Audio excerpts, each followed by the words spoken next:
Assalamualaikum warahmatullahi wabarakatuh. Perkenalkan, nama saya Muhammad Ihsan, NIM 19016032. Baiklah, pada kesempatan kali ini saya akan menjelaskan 3 pokok pembahasan, yaitu mengenai ketimpangan sosial, pendidikan, dan gaya hidup generasi gawai. Berikut penjelasannya.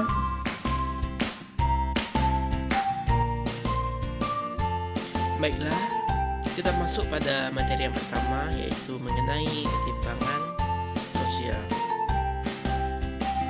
Materi ketimpangan sosial, kita membahas 2 pokok pembahasan, yaitu mengenai pengertian ketimpangan sosial dan bentuk-bentuk ketimpangan sosial. Pada pokok pembahasan yang pertama, yaitu pengertian ketimpangan sosial, menurut Naido dan Weirs, ketimpangan sosial merupakan perbedaan-perbedaan dalam pemasukan atau income, sumber daya, reskur, kekuasaan atau power, dan status dalam dan di antara masyarakat.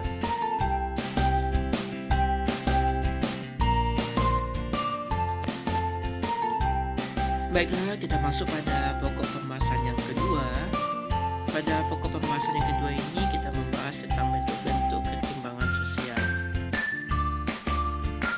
Menurut Adriano Chaniago, paling tidak terdapat 6 ketimpangan yang terjadi pada ketimpangan sosial. Yang pertama, yaitu ketimpangan desa kota. Yang kedua, kesenjangan pembangunan diri manusia Indonesia. Yang ketiga, ketimpangan antar golongan sosial ekonomi. Yang keempat, ketimpangan penyebaran aset di kalangan swasta. Yang kelima, ketimpangan antar sektor ekonomi.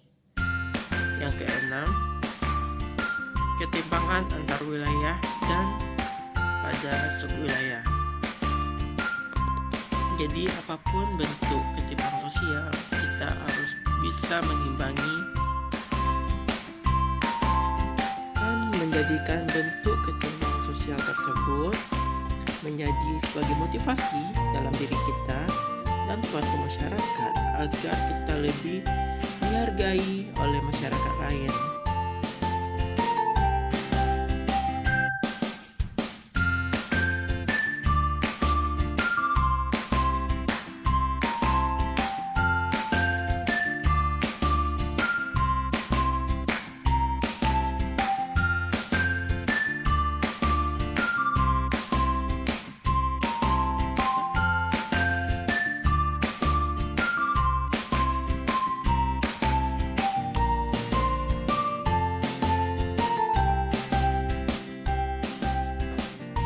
Baiklah, kita masuk pada pokok pembahasan yang kedua, yaitu mengenai pendidikan.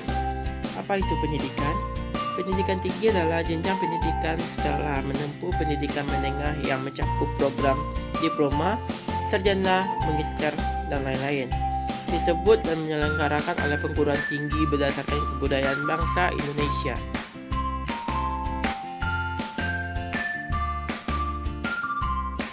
Jadi, menurut teman-teman, seberapa penting pendidikan tinggi tersebut?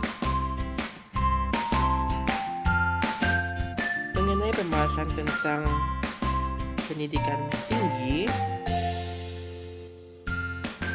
yang pertama itu adalah kita harus mengembangkan pola pikir akan lebih tertera dan kritis lagi.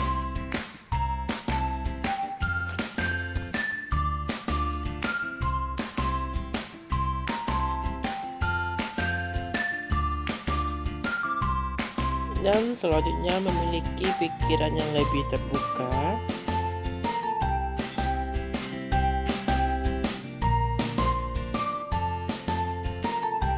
dan memiliki wawasan dan pengetahuan yang lebih luas.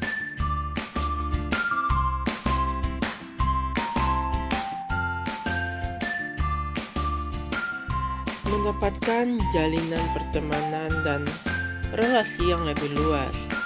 Jadi, kalau di pendidikan tinggi ini kita harus lebih memiliki banyak teman. Selanjutnya, membantu mendapatkan peluang kerja dan karir yang lebih baik. dan memiliki kesempatan untuk meningkatkan ekonomi dan mengangkat derajat kedua orang tua dan derajat keluarga. Jadi, poin-poin berikutlah yang harus kita pikirkan dari sekarang jika ingin menempuh pendidikan yang lebih tinggi lagi. Selanjutnya, kita akan membahas tentang faktor yang mempengaruhi untuk melanjutkan studi. Yang pertama itu yang kita perlukan adalah motivasi, cita-cita, kemauan, lingkungan sekolah, dan lingkungan keluarga. Jadi kita harus perlu motivasi, cita-cita, kemauan, lingkungan sekolah, dan lingkungan keluarga yang memadai untuk hidup kita. Jadi kita harus mulai berpikir yang terbaik untuk diri kita, karena yang terbaik untuk diri kita, kita yang tahu. Selanjutnya, hal yang harus dipersiapkan sebelum kuliah. Yang pertama, memotivasi diri sendiri, karena yang ingin kuliah kita sendiri. Yang kedua, cara informasi sebanyak mungkin. Carilah informasi mengenai perguruan tinggi yang terbaik. Yang ketiga, tentukan minat dan ketertarikan jurusan. Carilah jurusan yang cocok untuk kita dan sesuai dengan pola pikir kita. Selanjutnya tuh harus mempersiapkan mental dan fisik mengenai pembelajaran dan kondisi di perkuliahan. Dan yang kelima, minta dukungan dan doa dari orang tua. Bagaimanapun kita melalui perkuliahan, pendidikan yang lebih tinggi, kita harus direstui oleh orang tua. Karena setiap doa dari orang tua itu pasti yang terbaik untuk anaknya. Jadi, setiap apapun keputusan kita, minta bimbingan dari orang tua. Baiklah, kita masuk pada pokok pembahasan yang terakhir, yaitu mengenai gaya hidup generasi gawai. Nyaris hampir semua remaja, bahkan anak-anak, tak bisa lepas dari ponsel gawai dan alat elektronik lainnya.